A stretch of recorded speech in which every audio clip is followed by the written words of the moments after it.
Coneval hace este informe cada 2 años. El anterior medía la pobreza hasta 2018, ahora la mide hasta 2020. Y la verdad es que no son buenas noticias. El presidente hoy quiso desestimar los datos de Coneval, diciendo que él tiene otros datos, pero no los dio. El presidente también dijo, y en esto tiene razón, que no puedes medir el bienestar de la gente únicamente midiendo su ingreso, sino que hay otras mediciones, dijo, que él utiliza, pero no dijo cuáles. Tal vez está pensando en el índice de desarrollo humano que realiza las Naciones Unidas, que no solamente ve el ingreso, sino ve las expectativas de vida de la gente, el acceso a la educación, el acceso a servicios de salud y otras variables, tal vez, pero tampoco en ese índice sale bien México, no nos engañemos. A ver, Venus, ¿cuáles son los resultados? Los resultados no son muy buenos, la verdad, Eduardo.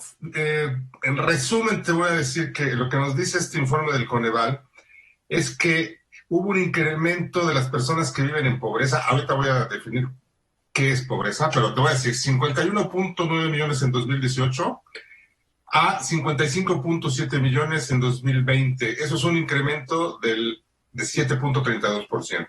Ahora, de ese universo de personas, hay unas que viven en pobreza extrema y este se incrementó aún mayor. Mira, de 8.7 millones de personas que había en 2018, pasó a 10.8 millones de personas en 2020, lo cual es un incremento de 24.13% en las personas de pobreza extrema. Es un incremento mayor.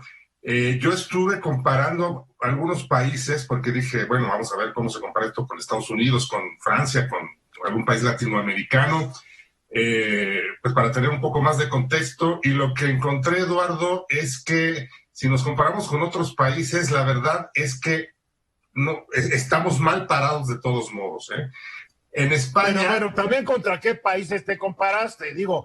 Hay de todo, fíjate, a lo mejor compararnos contra Estados Unidos, contra España o Francia, es que no puedes comparar a México, que es un país en vías de desarrollo, con un país desarrollado, Venus, por favor. Claro, nos hubieras comparado con Togo, con la República Centroafricana, con Argentina, con Guatemala, con Chile, con otros países. Con Argentina, por ejemplo. Sí. Y con Argentina, ellos tuvieron un aumento del 7.5 en la pobreza en 2020. O sea, nuestro aumento no fue menor, es a lo que voy. Y nada más para redondear, déjale explicarle al público, Eduardo, qué es lo que se mide en este informe. Se mide el ingreso y se miden 6 factores. El ingreso se mide desde un ingreso rural y un ingreso urbano. Viven bajo pobreza, según el Coneval. En el contexto urbano, quienes ganan, voy a redondear los números, hasta 3,600 pesos al mes. Y viven bajo la línea de pobreza extrema, quienes ganan en el contexto urbano hasta 1,700 pesos al mes, que realmente es muy poco, ¿no? Y además se miden 6 factores que tú ya mencionaste hace un momento, que son el acceso a la salud, el acceso a la educación, el acceso a la vivienda, los servicios que tiene la vivienda y la calidad de la alimentación. Todo eso nos da el panorama completo y en resumen, así es como le fue a México. Nada más te menciono los estados más pobres que tienen un porcentaje de 60 o más por ciento de personas en pobreza.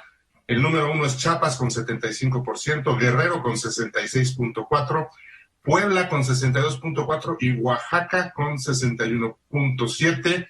Y los los estados con menos pobres, con menos del 25% de la población en pobreza, nada más hay 2, que es Baja California con 22.5% y Nuevo León con 24.3%. Pero aquí es muy importante los datos que acabas de dar. El mismo Coneval nos dice que de la población total de México, únicamente el 23.5% no es pobre y no es vulnerable, lo cual significa que el 76,5% de la población es pobre, es extremadamente pobre, tiene carencias sociales que las hacen vulnerables o los ingresos no son suficientes y los hace vulnerables. O sea, son casi pobres. Entonces estamos diciendo que en este país casi 77 de cada 100 personas están mal están amoladas o medio amoladas. Pero no hay que olvidar que también en México se manejan, tenemos clase media, media baja, media alta, pobres medios. O sea, si la gente no tiene, mi definición, si la gente no tiene lo suficiente para alimentarse bien, alimentar bien a su familia, tener morada digna, poder tener una buena educación, servicio de salud y una cantidad para divertirse y estar en ocio, es pobre. Es mi definición. En fin, Mónica. Hay un tema aquí importantísimo, que es el de la programación y el de la presupuestación. Aquí creo que hay una falla importante de las políticas sociales actuales, que el decil más bajo, el decil 1, está recibiendo muy poco con respecto al decil más alto. ¿Por qué? Porque explica esto de los deciles, por favor. Generalmente en estadística los deciles corresponden son 10 deciles en los que se dividen los ingresos, los más pobres y los más ricos. Los más pobres es el decil 1 y el decil 10 son los más ricos. ¿Cuál es la división que se hace para que uno quede en el primer decil, segundo o en el quinto decil? Lo ideal sería el IDH, el Índice de Desarrollo Humano, que es una mezcla de factores con fórmulas. Es el de Naciones Unidas, bien. Exactamente, es el ideal. El otro es el ingreso per cápita, que es el más sencillo, es el más simple que podemos utilizar. Que no dice nada, efectivamente. Bueno, el problema está en que, por ejemplo, el programa para los adultos mayores se da universalmente. Entonces, personas que o que tienen buenos ingresos o que tienen otras pensiones también lo reciben. Y hay gente no detectada en extrema pobreza, sobre todo en zonas indígenas. Ridículo eso, ridículo. Exacto. ¿Qué más, Mónica? Bueno, en ese punto creo que el problema está en que no se identifican bien a las poblaciones, se duplican los gastos porque no hay un adecuado manejo ni de la estadística, ni del conocimiento de terreno. O sea, todos los adultos mayores, todos los adultos mayores. Y de pronto vas a tener gente que no lo necesita y lo está recibiendo. Mientras... Es más fácil decir todos los adultos mayores. Es más fácil. Y además, te luces. Pues claro, pero de verdad tus recursos no están bien asignados. Entonces, cuando no son tuyos, pues eso no es tuyo y es una tragedia griega, porque en general hay gente que no está recibiendo o está recibiendo con retraso ese recurso. En adultos mayores, por ejemplo. Entonces, muy bien. Juan Key. Algo que definitivamente ratifica las cifras del Coneval tiene que ver con la economía informal. Es curioso, pero la informalidad ha crecido también en los últimos 2 años en forma importante. Y la informalidad se alimenta, entre otras cosas, del contrabando. Entonces, hay muchas cosas que van estructuradas, que van generando esta situación terrible de pobreza. O sea, nos está diciendo que la informalidad se basa mucho en actividades del crimen organizado. Porque el crimen organizado se dedica al contrabando, a la falsificación de productos, de medicinas, de bolsas de señora. Ahí está metida la delincuencia organizada. Hasta el tope. Y esto entonces significa que si uno lo ve en un contexto global, no es solamente un tema de pobreza como tal, sino cuáles son las causas que nos están llevando cada vez a una profundidad mayor.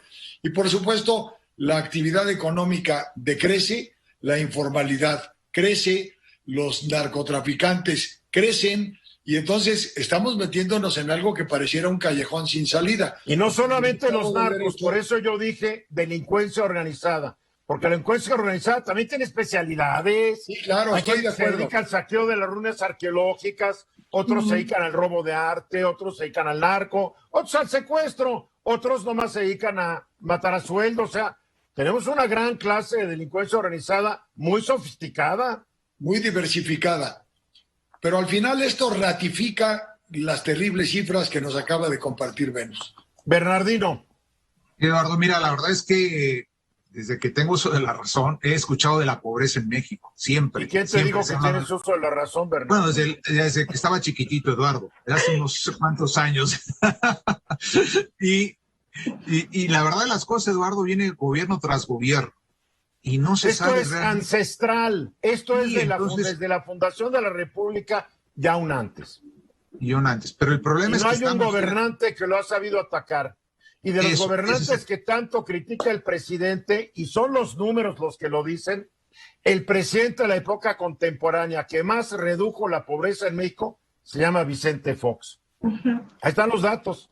Para concluir, Eduardo, claro, hay que tomar en cuenta también la cuestión de la pandemia, pero aún así los números creo que no son favorables, y yo creo que negando el problema no se va a arreglar nada. Y luego, con todo respeto al presidente, yo le haría una sugerencia, porque hoy en la mañana dijo que no aceptaba estos resultados, que tenía otros datos, así lo dijo, y que la gente está recibiendo más apoyo, que hay consumo, y que lo más importante de todo, dice, hay fe y hay esperanza.